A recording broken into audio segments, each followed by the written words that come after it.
Good morning. This is the 10 a.m. press conference here on the Kincade incident in Sonoma County. My name is Jonathan Cox, Division Chief and Public Information Officer with CAL FIRE Incident Management Team 6. Just to start things off, I remind everybody to mute their telephones in the room, and if you do need to have a conversation, please do that outside. We have multiple representatives behind us today. Please know that if you have one-on-one questions for them, there will be time afterwards for you to meet individually with them. Additionally, at the conclusion of this English language press conference, we will have a Spanish language version available. So should there be the need, that will be available after this one. Just to start things off, I'm going to give a brief update from where we left off last night after last night's press conference and just kind of set the stage. Overnight, we obviously saw the wind surface through Sonoma County coming from the northerly northeast direction. With that, we had fire activity that increased, spotting ahead of itself and burning into some of the closer areas to the more populated spots in the county. With that, firefighters made aggressive attacks on the fire, defending structures as well as contending with down trees and down power lines. At the same time that the firefight was going on last night and continues today, we had the incident commanders at the command post throughout the entire night evaluating the need for additional evacuations throughout the area. At 4:30 this morning, additional evacuations were ordered for northern Santa Rosa, and that was based on the current and expected fire conditions. So now I'd like to welcome up to the stage to talk about the current weather conditions from the National Weather Service, Mr. Walbron. All right, good morning. Again, so last night on the fire lines itself, we did get reported wind gusts of 76 miles an hour within the fire environment under those red flag conditions. The red flag warning does continue through 11 a.m. Monday morning, so we still have approximately another 24 hours straight of red flag conditions. In addition, in the firefighting world, we look at the humidity values very closely. The humidity values went down into the single digits, which is dangerously low for fire spread. As we look into this afternoon, we're kind of at the peak of the wind event right now. It's important to note if you're down low, places like Santa Rosa, wind's quite as strong, but as you move up every 500 to 1,000 feet in elevation, there's very strong winds aloft. At the start of this press conference, we were still getting winds on the order of 70 to 80 miles an hour up at 3,000 to 4,000 feet.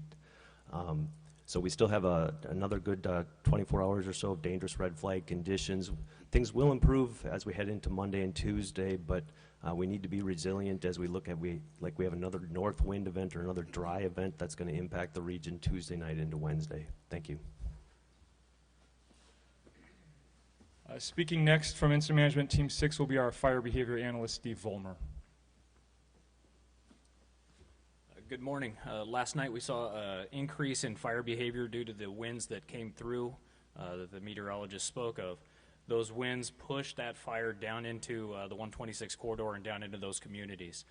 We've got spotting potentials up to and over 1 mile. In certain areas, we've got rates of spread that are extremely dangerous at this point with erratic fire behavior. This fire, we know what it's doing. We know where it's going to go. The problem is when we have a new start, those new starts that we're going to get are going to be very problematic. They're going to have the same effects as this fire right here, the same rates of spread, the same spotting potential.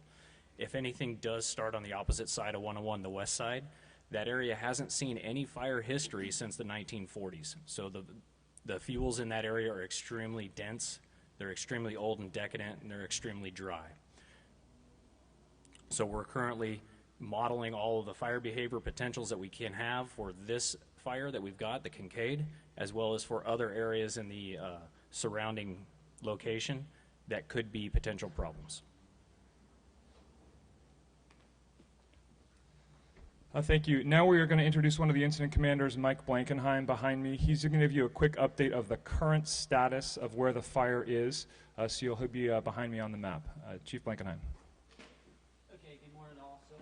Just to echo what the IMET and the FN have talked about, we did see those conditions materialize at about 1 o'clock this morning as predicted. When the weather showed up, again, as predicted, we saw the fire conditions that Steve Vollmer talked about. So up in here at 1 o'clock in the morning, the fire started making rapid runs. to the south and to the west, and by about probably 2:30, 3 o'clock in the morning had crossed 128. The fire right now is fairly well established on the south and west side of 128, in between 128 and Highway 101. It has not crossed Highway 101 yet, but it is starting to impact Highway 101 between Healdsburg and Windsor. So with that, priorities today are going to continue to be the west side, the south side, and if possible, keep it crossing Highway 101. If we're not able to do that, the map probably looks quite a bit different than what you saw it yesterday. We've built a pretty expansive organization on the west side of Highway 101 to deal with that if it comes across the highway and starts making a run into the communities west of there. We've got the organization built and staffed, so we'll be ready for it when it comes across. Thank you. Thanks. Just so we can get the chief back to the command center, can we have anyone who has questions specifically to the fire operations right now? If they have any questions for Chief Blankenheim, now would be the appropriate time. To what extent do people on the west side of 101 have to be concerned that this thing really could spread not only just on the other side of 101, but further in? I think given the current and predicted fire conditions, I think very concerned. Like you can see the map there, we've built a fairly expansive organization and are staffing it right now and working with our partners in law enforcement, build an evacuation plan that they'll speak to here in a few minutes. So short answer is very concerned. And just to clarify, the area of danger is between Healdsburg and Windsor. That's where you're most concerned about it jumping? That's where it's currently impacting at. There are plenty of other places it could possibly cross that, but the current impact right now is in the area that you just described. Okay, thank you, Chief Blankenheim. I would next like to invite up to the podium the Sheriff for Sonoma County, Sheriff Essick. Good morning, I'm Mark Essick, I'm the Sheriff of Sonoma County. It was quite a night for us. We have over 180,000 people under evacuation right now. Some of the evacuations that we added yesterday afternoon and through the night included the areas around Sebastopol and West County. And I could say that although I've heard some people express concerns that we're evacuating too many people, I think those concerns are not valid at this point. As we see from this report we just received, our evacuation of Healdsburg and Windsor yesterday was well warranted. There is significant danger to anybody who's still in the Healdsburg, Windsor area or the unincorporated areas around Windsor. So please, if you are in those areas now, we're still encouraging you to get out. We have deputies and peace officers in your neighborhoods. They can assist you. If you're not sure if you're in an evacuation area, we want you to check the map. We have plenty of maps available. You can get them on sonomacounty.org as well as some of the CAL FIRE websites. We currently have over 262 peace officers in the field, and those are supplemented also by the National Guard. We are using our peace officers and the National Guard to maintain checkpoints for evacuation areas, and we're also having that strong police presence there to really assure people that if they have evacuated, their property, their homes will be safe. We've not had any reports of looting at this point, and as far as I'm concerned, we're going to take a very aggressive standpoint on looting. We will not tolerate it, and that's why we have so many peace officers in your neighborhoods to protect your property. So one thing you can continue to do, if you hear our high-low sirens, we want you to be alert to that. We still have deputies out in the field evacuating, including the West County and some of those expanded evacuation zones. So please, if you hear the high-low siren, take note of it. That means a deputy's in your area. You can go to that deputy or that peace officer and they will help direct you and give you instructions. The one thing we don't want you to do is we don't want you to call 911 with just questions. Our 911 center is very busy right now. We're going to use 911 for only really one reason right now in the evacuation part of this, is if you have a medical need or some medical inability that prevents you from evacuating, call 911 and we'll get peace officers there and medical personnel there to get you evacuated. If you just have questions about the evacuation process, please call 211 and we can just get you general information. Please continue to follow us on Nixle, sign up for SoCo Alert, Facebook, Twitter, Instagram. We are updating all those sources right now. As long as we have continued to have communications and power, we will continue to update all those different sources for people and we will respond to your questions. Sheriff's Office has been serving Sonoma County for 170 years. This is our strongest moment now. Our staff are out there, they're ready to go, and they're here to serve you. So please seek out our deputies, seek out our partners, and we will take care of you. Thank you. Speaking next from the California Highway Patrol is Chief Noyes. Good morning, everybody. Tim Noyes, Assistant Chief, California Highway Patrol. I just want to remind everybody, as the evacuations were going out yesterday, a lot of people were evacuating. You saw a great deal of traffic. We appreciate the fact that everybody was heading southbound. I do want to thank everybody because even though it was heavy traffic, we didn't have major incidents, and that really helped keep the flow going as quickly as we did. We still have a heavy flow this morning going southbound. Please continue to heed these evacuation orders. This is a major incident, and we're still bringing in additional resources, not just locally, but regionally. And we need these roadways cleared to move these. And plus, we have a lot of emergency situations, and the system's really fluid. So we're moving equipment very quickly back and forth. So if you have nothing to do with this area, please stay out of the area. Please keep the roadways clear. Early this morning, we did have the 101 closed. We were able to reopen it. However, I hate to inform you that as we are speaking, we are reclosing the 101 freeway from Arata to Dry Creek due to no visibility pretty much across the roadway through that area and due to heavy smoke. We are going to be moving a lot of equipment through that area, so please stay away from the area. And we will continue to try and keep the roadway as clear as possible. And for everybody else, just please keep using your patience and calmly evacuating like you have been in the area. The power's been out for a great deal of time. We still have a great deal of intersections that have no power. Remember to treat those blacked out or flashing traffic signals as stop signs. And for those of you guys that are stopping, don't assume the other vehicle is going to stop. Make sure that it's clear, and because we want everybody to be safe and get out of here as quickly as possible. Because every time we have to respond to something, that's that much more of our resources that are being tied up to help everybody else. So, thank you. Next, representing the Sonoma County Board of Supervisors, Supervisor Rabbit. Thank you very much. First off, I got to just say how grateful we are to all the firefighters, to law enforcement personnel, and to all those who have come to Sonoma County in our time of need.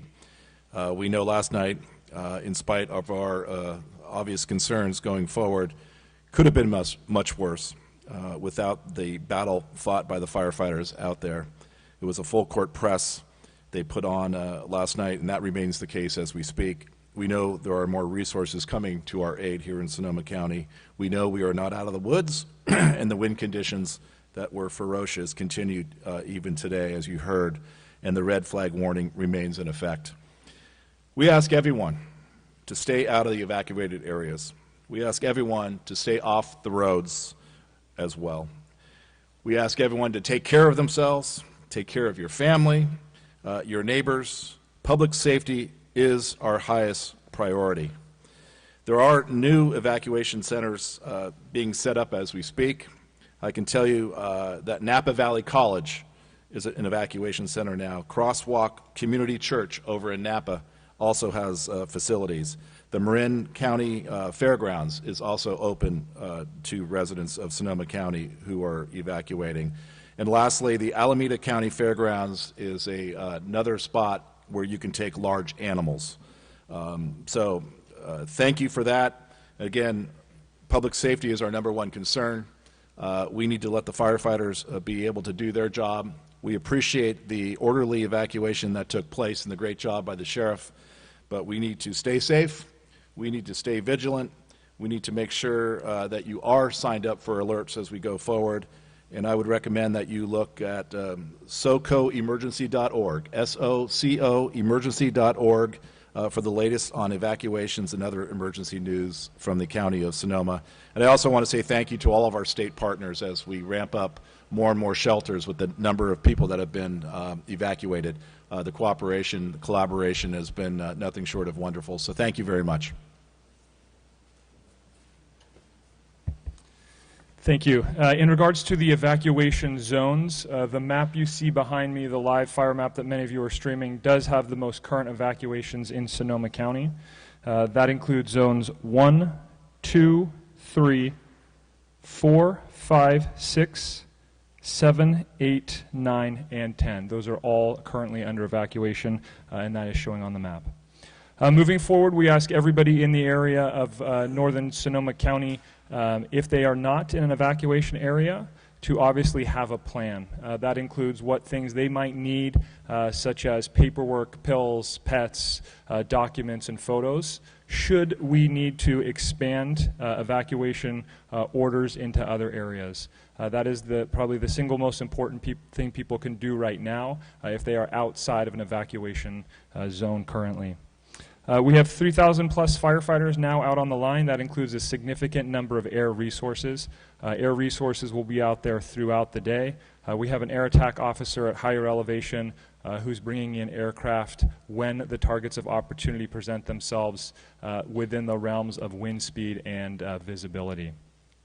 And finally, I just want to say thank you to every member of the public who has assisted the firefighters by evacuating early. We are only successful when the public does evacuate, and we, from the bottom of our hearts, thank you for evacuating early. That really does help our efforts. With that, I'd like to open it up to any questions from the media for any of the speakers behind me.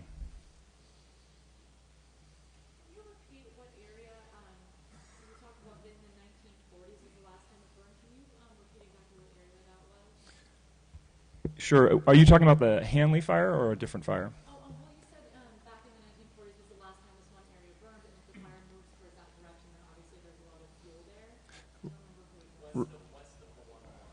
Right. You're talking about the west side of 101. Yeah, we can get you fire information about fire history. We do know that a lot of fires in California tend to burn in the same locations. The Tubbs fire was an example of that one, the Hanley fire from the 1960s. So we do look back at the last 100 years about where fires burned and how they behaved to try to help us in the current situation look at if the fire does get to that location, where is it likely to move.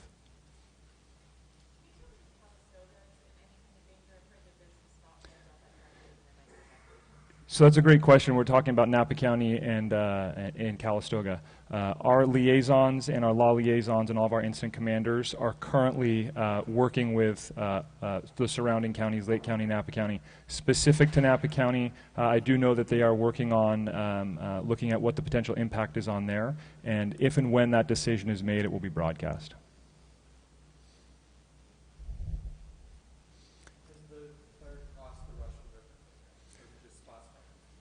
Yeah, I believe it's just spot fires, but it is fairly close to 101. It's between 128 and 101 currently, hence the reason 101 is closed. And the concern obviously is with that wind still pushing directly west, it jumping 101.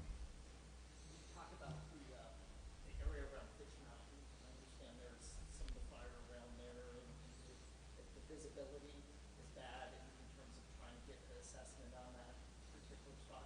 Yeah, so as far as visibility goes with the naked eye looking down from an aircraft, smoke can be a hindrance to us. We do have the ability to once or so a day get infrared up there and actually take a look at where the heat is with infrared cameras that look through the smoke. So that's done on a cycle, and obviously once that's done, we're able to see where more of the smoke is. I would say right now with the amount of wind we're getting at higher elevations, we're just seeing the spotting issues that we have ahead of ourselves. As soon as the map is produced, you know, it's changed since that moment. So there's a lot of concern out there for the progression of the spots that we're seeing.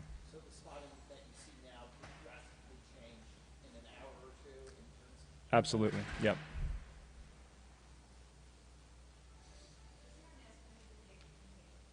Yeah, so a rough estimate right now is November 7th. Obviously, you know, we're in a little bit of a defensive position with Mother Nature at the moment, and that's always has the potential to change, but November 7th is our target.